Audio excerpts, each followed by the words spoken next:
We'll start with problem 25 since we did 24 in class. So 24 through 28, make sure 24 is included in your homework, and then 31, 34, and 37. Number 25 is it says on page 135, so I'm going to turn back. There is a scatter plot. I see those IQ score and grade point average.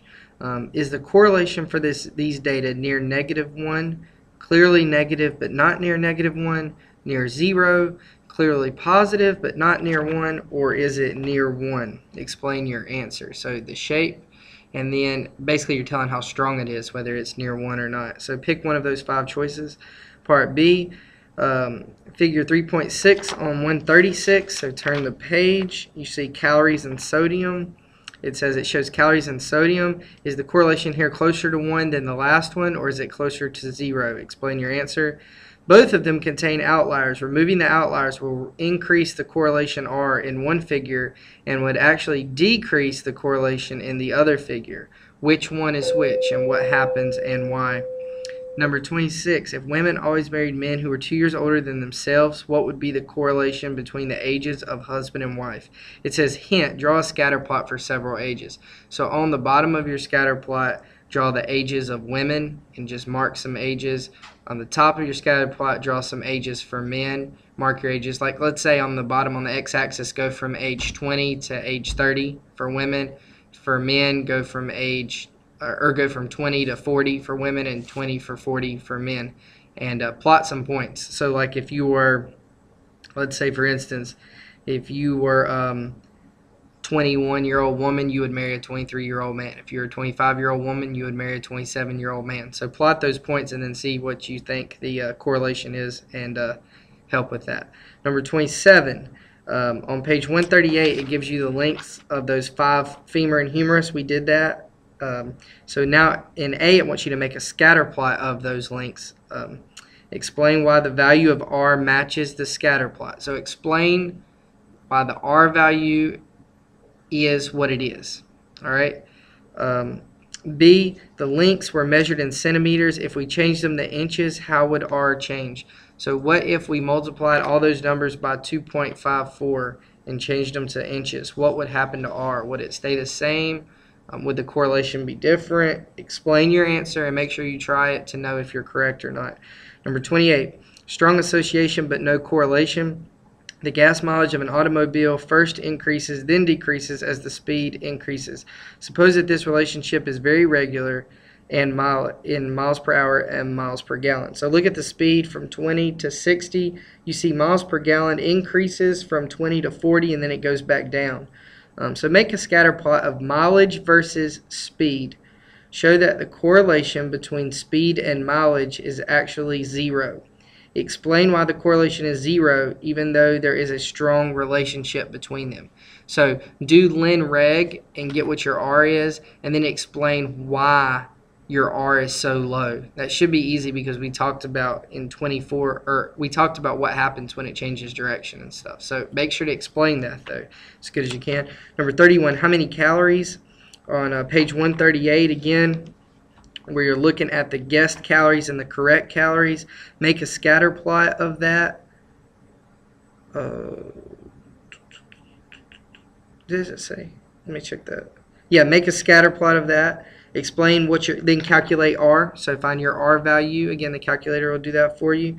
The guesses are all higher than true calorie counts. Does this influence the correlation in any way? How would R change if every guess was 100 calories higher? So if every guess was 100 calories higher than what the actual calories were, what would that do with the R value?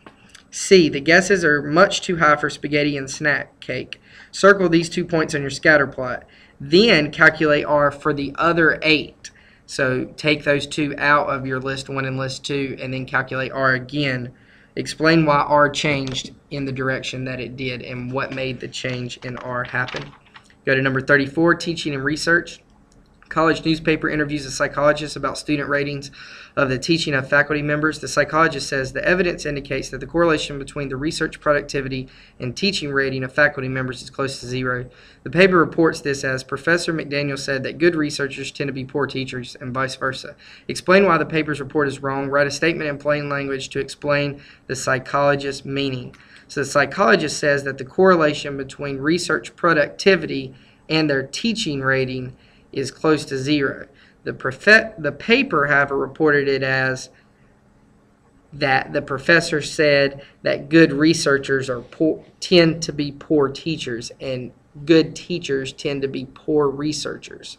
Explain why that is not exactly true, and why the correlation could be essentially zero, but that's not true. So you're going to have to think about that a little bit.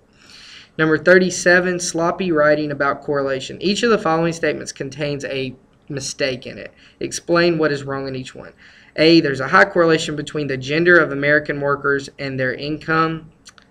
And remember, correlation has to be two values that are numbers. The X and Y both have to be measured by numbers. B, we found a high correlation of 1.09 between students' ratings of faculty teachers and the ratings made by other faculty members. And then C, the correlation between the planting rate and yield of corn was found to be R equals 0.23 bushel. All right, so that takes you through the homework. That was pretty quick tonight.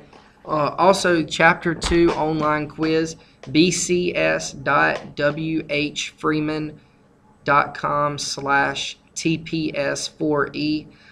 You're going to log in, make sure you're in there as a student. Make sure that I am the instructor, dweaver3@lincoln.k12.nc.us, and make sure that you get everything to me by midnight so I can put that grade in. I will say this, every person who has came back to retake the Chapter 1 quiz or Chapter 2 quiz, they did do better the second time. And now, some did some better, but the ones that met with me to go over their mistakes and actually went through their mistakes together, they ended up doing even 20 to 30 points higher. So take the time. If you need to come after school, even if it's just 10 minutes to meet with me and then take the test, or the day before or something like that, take the time to meet with me, go over your mistakes, find exactly where you messed up, correct them, and then you're really going to do a lot better in this class, and I think you'll see your grades go up. But just a reminder, Chapter 1 quiz retakes are due by tomorrow, Friday. Chapter 1 test retakes are due by Monday, and then Chapter 2 quiz retakes are due by Wednesday. So that's just a reminder on your schedule. I think we're doing well. Tomorrow we have a warm-up activity, and then we have an activity with M&Ms, and then we're going to talk more about correlation. We're actually going to go into the equation of the line and the prediction equation and things like that. So we're just going to go a little further in class tomorrow. All right, have a good day.